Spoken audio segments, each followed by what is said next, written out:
अब आंखों में आंसू क्यों आ रहे हैं? क्योंकि हम इतना दुखी है कि हम रोटी नहीं बना सके, खा न सके। हमें जहाँ बैठाया हमें वहीं हमें बैठा दी। मैं कुछ लोग हैं वो ये कह रहे हैं कि जो है ऐसे मकान मिलने लगा तो फिर सब लोग ही झुग्गियां बना लेंगे, सबको मकान मिल मेरा जाएगा। भाई डॉक्यूमेंट देखो, हम जितनी साल से रह रहे हैं, हम इतने साल से रह रहे हैं भाई, डॉक्यूमेंट देखो। क्यों डॉक्यूमेंट बनाए थे? पहले भी तो सरकार थी, पहले को नहीं सरकार नहीं थी। और उन्होंने पक्के मकान किया, उन्होंने तो यही कह रहे हैं कि हम कुछ नहीं देंगे, आप अपने खाली करो बस। हम तो यही सोच रहे हैं, हमें मकान दे या हम यहीं फिर बैठेंगे, हम कहीं नहीं जाएंगे सर। बनने के बाद दोबारा लगा ले। फिर भी बनाएंगे हम, या तो मुझे मकान दे, मेरा डॉक्यूमेंट पूरा है। पिछली सरकारों में इन लोगों के पहचान पत्र बना दिए गए, इनके एड्रेस प्रूफ बनाए गए, इसी एड्रेस पर इनको पैन कार्ड दिए गए, इसी एड्रेस पर इनके बच्चों के एडमिशन कराए गए, इसी एड्रेस पर बिजली के सरकारी मीटर्स लगाए गए। तो ये सब क्यों किया? अब अचानक से जब 27 साल बाद बीजेपी वापसी कर रही है तो पूरी झुग्गियों को तोड़ा जा रहा है। कितनी परेशानी हो जाएगी सर अगर? हमें बहुत परेशानी, हमारे बच्चे स्कूल जाते हैं, उनकी दिक्कत है, लाने की दिक्कत है। ठीक है, हम काम धंधा कर नहीं पा रहे हैं, हम बेलदार आदमी। नमस्कार, मैं हूं प्रवीण और आप देख रहे हैं इंडिया टाइम 24 न्यूज़।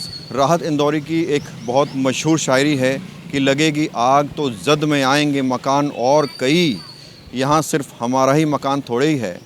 राजधानी दिल्ली में लगातार बुलडोज़र एक्शन चल रहा है झुग्गियों पर, अवैध दुकानों पर, अवैध मकानों पर। और ऐसे में बहुत सारे लोग हैं जो ये सोच रहे हैं कि अभी तक उनका नंबर नहीं आया, लेकिन दिल्ली सरकार का आदेश है, नंबर सबका आएगा। और दिल्ली सरकार ने साफ शब्दों में कहा है कि जो अवैध है वो टूटेगा। इस वक्त हम पालम विधानसभा की जे कॉलोनी में मौजूद हैं। यहाँ एक एमसीडी का स्कूल है दिल्ली नगर निगम का, और एमसीडी स्कूल की दीवार के बाहर लाइन से आप देखेंगे कि किस तरह से झुग्गियाँ बनी हुई हैं। और ये झुग्गियाँ आज से नहीं बल्कि बीते कई वर्षों से यहाँ पर हैं। अब खबर ये है कि आज इन झुग्गियों के टूटने का शेड्यूल था, लेकिन अधिकारी यहाँ आए और इन लोगों को एक हफ्ते का समय देकर गए हैं। लेकिन यहाँ झुग्गियों के अंदर जो लोग रहते हैं वो डर के साए में जी रहे हैं, क्योंकि उनको लग रहा है कि हमारा आशियाना कहीं उजड़ ना जाए। तो यहाँ ये झुग्गियाँ आप देखेंगे लाइन से लगभग 12-13 झुग्गियाँ बनी हुई हैं, जिनका आज शेड्यूल था।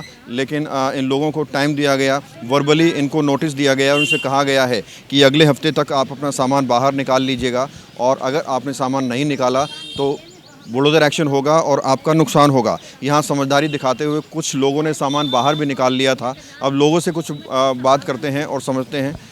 अम्मा, क्यों रो रहे हैं, क्या हुआ है?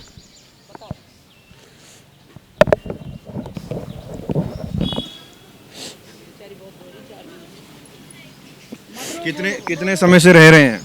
हमें कम से कम नहीं है तो 35-40 साल से फोन जाता है अब। अब आंखों में आंसू क्यों आ रहे हैं?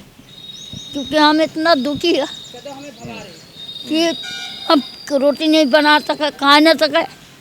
हमें जहाँ बैठाया हमें वहीं हमें बैठा दी। मैं हमें सहारा कोई नहीं है। कोई कह रहा है खाली करो, हम तोड़ेंगे। सारा सामान मार बाहर पड़ा है।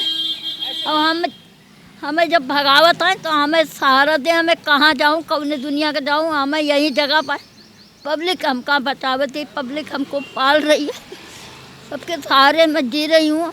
हमें कोई सहारा नहीं, मैं कौन सी दुनिया का चाहूँ? हमें ये जगह हमें सभी देखेगा, अलग जाएंगे तो हमें कोई ना देख पाएगा। यहाँ हमें सभी देख रहा है। अम्मा, ये बताओ, आप अधिकारी आए, आपको क्या कहा गया है? अधिकारी यही बोले थे कि जहाँ झुग्गी वहीं मकान, हमें यहीं पर दिया तो हमें यही एक कमरा अच्छे से हमारा बना दिया। हमें कोई सहारा नहीं ना, कभी खाती हैं कभी नहीं खाती हैं, हमें पब्लिक ही खवा रही है हमको। तो अब क्या कहा गया है आपको? झुग्गियों को तोड़ने के बारे में क्या कहा गया? ये कि तोड़ेंगे हम तुम्हारी जिम्मेदारी थोड़ी ना। तो हमें क्यों, हमें यहाँ लाया क्यों है? फिर कौन कौन रहता है परिवार में आपके? अब कोई नहीं है, बच्चा हमारा खत्म, हमारा आदमी खत्म, हम अकेली हूँ, कोई सहारा हमका नहीं है। यहाँ रहेंगे हमें सब कोई देखेगा, अंधेरा अंधेरा अपने कमा से सभी अपने बच्चों को कहीं कमा रहे हैं, लेकिन हमें बुला के खिला रहे हैं, खा रही है। मैं दूसरे सहारे में जी रही हूँ, हमें कोई सहारा नहीं। रेखा, सरकार जिसने ऑर्डर दिया है सरकार ने, उनको इनके आंसू ज़रूर देखने चाहिए। आज से नहीं, बता रहे हैं कि 30-40 सालों से यहाँ रह रही हैं, कोई कमाने वाला नहीं है घर में, तो ये कहाँ जाएंगी? इसका जवाब प्रशासन को देना चाहिए। और ऐसे एक नहीं बहुत सारे एग्जाम्पल हैं। आपका भी यहाँ पर है? हाँ जी है हमारा। कितने समय से रह रहे हैं? वो 40-45 साल हो गया। क्या कहना चाहेंगे, जिस तरह से एक्शन की बात चल रही है, आज का शेड्यूल था, आपको टाइम दिया गया है, क्या कहना चाहेंगे?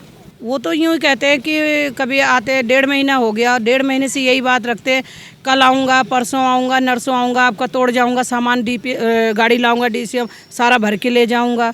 और उन्होंने जब इलेक्शन के टाइम घरों में घुस के आके वोट मांगा, उन्होंने कहा जीतने के बाद आपको मकान में, पक्के मकान में बैठाएंगे।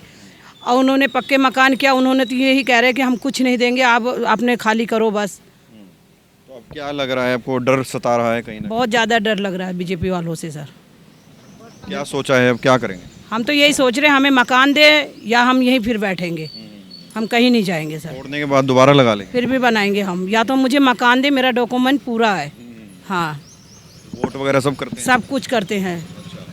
तो इसके लिए आपने कहीं प्रयास किया, नेता के पास कहीं गए हैं, बातचीत? गए थे, कुलदीप सोलंकी के पास गए थे, उन्होंने कहा हम कुछ नहीं कर सकते हैं, हमें ऊपर से आदेश है। तो ऊपर से आदेश है तो वो तो जगह जगह मकान भी दे रहे हैं, तो हमें भी तो कुछ होना चाहिए बेनिफिट। हमें क्या मिल रहा है? क्या अपील करना चाहेंगे सरकार से? सरकार से हमें यही अपील है कि हमें मकान मिलना चाहिए, और नहीं तो हम जहाँ बैठे हमें यही रहने दें। तो देखिए, आपको बता दें कि 12-13 यहाँ झुग्गियाँ हैं और जो लोग यहाँ रहते हैं उनके चेहरे उतरे हुए हैं। एक डर कहीं ना कहीं उनकी आंखों में दिख रहा है। उनको लग रहा है कि उनके सर के ऊपर से आशियाना ना उजड़ जाए। और आप देख सकते हैं, लोग यहीं रहते हैं। हाँ क्या सर, नाम मैं है? यहीं रहता हूँ, मेरा नाम चंद्र प्रकाश है सर। चंद्र प्रकाश जी, क्या कहेंगे, जो पूरी दिल्ली में एक्शन चल रहा है और आज का यहाँ का भी डेट था? सर एक्शन चल रहा है, जहाँ झुग्गी वहाँ मकान के लिए कह रहे थे, अब हमने वोट दिया है तो हमें परेशान कर रहे हैं इस चक्कर में अब सर। हाँ, इस चक्कर में जहाँ नहीं तो मकान दो, नहीं तो हमारी झुग्गियाँ यहीं का यहीं रहने दो। कितनी परेशानी हो जाएगी सर अगर? हमें बहुत परेशानी, हमारे बच्चे स्कूल जाते हैं, उनकी दिक्कत है, लाने की दिक्कत है। ठीक है, हम काम धंधा कर नहीं पा रहे हैं, हम बेलदार आदमी कहाँ जाएंगे काम पे, कहाँ ड्यूटी करेंगे? हैं, बस यही गंतरी है, नहीं तो यहीं पे रहो, नहीं तो हमें कहीं सुविधा दो रहने की। यही कह सकते हैं सर आपसे। कुछ लोग हैं वो ये कह रहे हैं कि जो है ऐसे मकान मिलने लगा तो फिर सब लोग ही झुग्गियाँ बना लेंगे, सबको मकान मिल जाए। हम इतने साल से रहने वाले, डॉक्यूमेंट देखो, क्यों डॉक्यूमेंट बनाए थे? पहले भी तो सरकार थी, पहले कोई नहीं सरकार नहीं थी। तो सरकारी मीटर लगे हुए हैं। सरकारी मीटर लगे हैं, आधार कार्ड है, राशन कार्ड है, पहचान पत्र है, सब चीज़ है सर। हाँ, किस चीज़ की कमी हो तो उस चीज़ में बताओ ना। क्यों पहले आईडी बनाई? आईडी बनाते पहले भी तो भाई गैर कानून था ये। तो भाई पहले इसी एड्रेस की बनाई हुई है? एड्रेस की कानून है, आईडी सारी आईडी से, हमारा सिलेंडर आता, हर चीज़ इसी एड्रेस से आता, हम कहाँ जाएंगे लेके? अच्छा। हाँ, सब पैन कार्ड बने, आधार कार्ड बने, पहचान पत्र बने, सारी आईडी इसी एड्रेस से हमारी। तो हम कहाँ जाएंगे बच्चों को लेके? हमारे बच्चे इसी स्कूल में जाते हैं सेक्टर 6 में, हम बच्चों को कहाँ पढ़ाएंगे फिर हम? क्या मांग करना चाहेंगे? सर हमारी मांग है, नहीं तो हमें यहीं रहने दो, नहीं तो हमें कहीं ऐसी जगह बैठाओ, हम रह सकें आराम से, अपने बच्चे पाल सके दिल्ली में। हाँ, इससे अलावा हमें कुछ नहीं चाहिए सरकार से। अब आज अधिकारी आए, क्या बोल के गए आप? अधिकारी बोले गए 5 तारीख की डेट दी थी, आज आएंगे, बुलडोजर तोड़ जाएंगे, सामान भर ले जाएंगे, ये कर जाएंगे, वो कर जाएंगे। मैंने कोई दिक्कत नहीं, जो करना है सर आप करो, आपकी सरकार है। अब उसमें कहीं भी, अब हम कहाँ जा सकते हैं आपके चक्कर से? समय दिया गया है आपको? हाँ, नहीं कोई समय नहीं था, 5 तारीख का टाइम दिया था आज, और अभी तक तो आई नहीं। नहीं, आज कुछ अब समय आगे का दिया गया है? नहीं, अब सब कोई समय आगे का नहीं अभी दिया। तक तो कोई पहुंचा नहीं? नहीं, अभी तक सर कोई पहुंचा नहीं है यहाँ पे। अब देखो ना, हम काम धंधा कर पा रहे हैं, घर पे बैठे हैं। अब ये बताओ, हम कमाएंगे तो बच्चे क्या खिलाएंगे? किस तरह का अब डर सता रहा है आप? सर हमें इतना डर सता रहा है, कहीं आ जाए हमारा सामान तोड़ जाएंगे, सारी दिक्कत हो जाएगी हमें रात को। हैं? अब बारिश का मौसम, हम कहाँ ले जाएंगे सामान? ना यहाँ किराए कमरा, जिसको जाओ 10,000 मांग रहा, 12,000 में कहाँ से देंगे हम किराए कमरा इतना महंगा? ये बताओ। तो ये पक्के मकान कब बनाए आपने? सर अब ये शुरू से बने हैं, ये शुरू से, अभी से नहीं है। ठीक है। तो देखिए, इस तरह का माहौल है और दिल्ली के अलग अलग हिस्सों में जहाँ जहाँ झुग्गियाँ टूटने का शेड्यूल है, हर कोई यही सवाल कर रहा है कि अगर उजाड़ना ही था तो बसाया क्यों? उजाड़ना ही था तो आधार कार्ड, पैन कार्ड, ये सब क्यों बनवाए? क्यों उसी एड्रेस पर बिजली का मीटर लगाया गया? क्यों उसी एड्रेस पर सिलेंडर का रजिस्ट्रेशन किया गया? तो सवाल यही हर कोई पूछ रहा है कि अगर उजाड़ना था तो बसाया क्यों? ये आप लोग देख सकते हैं, बच्चों के साथ रहते हैं। आप भी इधर ही रहते हैं? हाँ सर, क्या नाम है? मेरा नाम वासुदेव है। वासुदेवा जी, क्या कहेंगे, क्या कुछ डर सता रहा है? क्योंकि तोड़ने का साया मंडरा रहा है। तोड़ना नहीं तो 1 महीना से 3-4 दफ़ा आए, तोड़ दो। 5 तारीख को तोड़ना नहीं था, फिर वो किसी को बोला था ताला 1 हफ्ता और ले जाओ, एक्स्ट्रा कर दो, अभी नहीं तोड़ेंगे, मकान ले लो। हम काली भी ढूंढ आए, 10,000 और 12,000 रुपया मांग रहे। हमें ऐसे कमाते खाते तो किसी को 10-12 हज़ार कहाँ दे सकेंगे?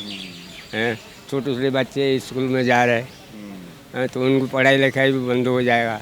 क्या मांग करना चाहेंगे सरकार से? सरकार से क्या मांगे, जब जहाँ हमें रुकना है ये जगह रुकेंगे और कहाँ जाएंगे वो। आपका भी झुग्गी है इधर? हाँ सा हमारे वाला? भी वो वाला है जैसे टूटा हो गया। सरकार कह रही है कि आपने सरकारी जमीन के ऊपर, सरकारी सड़क के ऊपर घर बनाया है। अब पहले से बना, वोट लेने के बाद तो सब बनाए हैं उनको बोलने दो, बोलो बोलो। वोट लेने का तो गरीब आदमी से ले लिए वोट, ये करेंगे वो करेंगे देंगे। अब गरीब आदमी बरसात में बच्चे ले ले कहाँ जाए। तो क्या मांग करना चाहेंगे सरकार? अब दे बैठावे कहीं। कितनी दिक्कतें आ जाएंगी अगर यहाँ बड़ी मशीन पहुँच गई तो तोड़ने वाली? क्यों नहीं दिक्कत आएगा, बहुत सामान बिखर जाएगा आज आप इंसान। लोगों ने कुछ सामान बाहर भी निकाला था, सुनने में आया है, आपको लग रहा था। तो आज टाइम दे के गया था कोई। हाँ आप भी यहीं रहते हैं जनाब? हाँ जी। क्या नाम है आपका? रतन प्रसाद नाम मेरा। कैसे देख रहे हैं जो एक्शन ले रही है सरकार? गलत है ये एक्शन सरकार का, ये गलत एक्शन। कैसे है? अब जहाँ रह रहे हैं वहाँ चीज़ यहाँ व्यवस्था है, अब कहाँ क्या करेंगे बताओ। कितनी परेशानी खड़ी हो जाएगी अगर परेशानी तो बहुत मशीन ज़्यादा ही आती है, बहुत ज़्यादा समस्या हो जाएगी अब। कुछ आपको विकल्प नहीं दिया गया? नहीं, कुछ नहीं दिया गया। क्या मांग करना चाहिए? अब यह है कि कोई व्यवस्था कर दीजिए हम लोग रहने के लिए, और तोड़ दी जाए, तुम्हें कोई कितने दिक्कत नहीं परिवार है। रहते हैं इधर सारे? 10, 12, 15 झुग्गी है यहाँ पे। बच्चों के साथ? हाँ, सब बच्चों के साथ है, सब बच्चे एडमिशन है बच्चों का, सब यहीं पढ़ रहे हैं, यही क्या एड्रेस कहा है। गया है आपको? हाँ जी। ऑफिसर्स ने क्या कहा है? ऑफिसर से कुछ नहीं बोला, कि टाइम दिया था, फिर मैंने बोला कि भाई अब कमरा नहीं मिल रहा खाली, थोड़ा और टाइम दिया जाए। तो कह रहे ठीक है, 2-4 दिन का और टाइम मिल जाए, इसके बाद तो तोड़ेंगे वो, मिलने का कोई ऑप्शन नहीं है। तो आप देख सकते हैं ये तमाम लोग हैं जो अपनी अपनी बातें रख रहे हैं। और आपको बता दें कि ये झुग्गियाँ काफ़ी वर्षों से बनी हुई है। जब चुनाव थे, चुनाव से पहले जो सरकार झुग्गियों में प्रवास कर रही थी, चुनाव से पहले जो सरकार जहाँ झुग्गी वहीं मकान की बातें कर रही थी, चुनाव से पहले जो सरकार गरीबों के हितों में बात कर रही थी, वही सरकार आज अपने बुलडोजर झुग्गियों पर चला रही है। और लोग सवाल यही कर रहे हैं फिर से कि अगर उजाड़ना ही था तो बसाया क्यों? पिछली सरकारों में इन लोगों के पहचान पत्र बना दिए गए, इनके एड्रेस प्रूफ बनाए गए, इसी एड्रेस पर इनको पैन कार्ड दिए गए, इसी एड्रेस पर इनके बच्चों के एडमिशन कराए गए, इसी एड्रेस पर बिजली के सरकारी मीटर्स लगाए गए। तो ये सब क्यों किया? अब अचानक से जब 27 साल बाद बीजेपी वापसी कर रही है तो पूरी झुग्गियों को तोड़ा जा रहा है और उनको विकल्प भी नहीं दिया जा रहा है। ये कैसा इंसाफ है? ये लगातार लोग पूछ रहे हैं। इंक्रोचमेंट हटाया जा रहा है, बहुत अच्छी बात है। साफ़ सफाई करी जा रही है, बहुत अच्छी बात है। लेकिन कम से कम ये लोग कहाँ जाएं, क्या करें? अलग अलग परिस्थितियों में लोग हैं। कोई ऑक्सीजन पर अंदर पड़ा है, कोई दिव्यांग है, कोई अपाहिज है, किसी के बच्चे स्कूल जा रहे हैं। ये लोग करेंगे तो क्या करेंगे? कम से कम इसका तो विकल्प देना ही चाहिए। कैमरा जर्नलिस्ट अभय के साथ प्रवीण, इंडिया टाइम 24 न्यूज़। देखिए, हम लोग जगह जगह हेल्थ फ्री चेकअप लगाते हैं, जिसमें समाज के हर वर्गों को वहाँ आने के लिए अपील करते हैं और लोग आते भी हैं। बहुत सारी बीमारियां लोगों को पता ही नहीं चलता, वो हॉस्पिटल भी नहीं जाते, चेक नहीं कराते। तो इसलिए हमने फ्री कैंप हर लोकेशन पे लगा रहे हैं। बहुत सारी बीमारियां ऐसी होती हैं जो कि पता ही नहीं चलता कि कब क्या हो गई, लेकिन उस कैंप का बेनिफिट ये है कि वो सब लोगों को उस बीमारी के बारे में पता चलता है जो उनको मालूम ही नहीं। इसलिए हम सभी से अनुरोध करते हैं कि इसमें आकर के बढ़ चढ़ के हिस्सा लें और अपना फ्री मेडिकल चेकअप कराएं।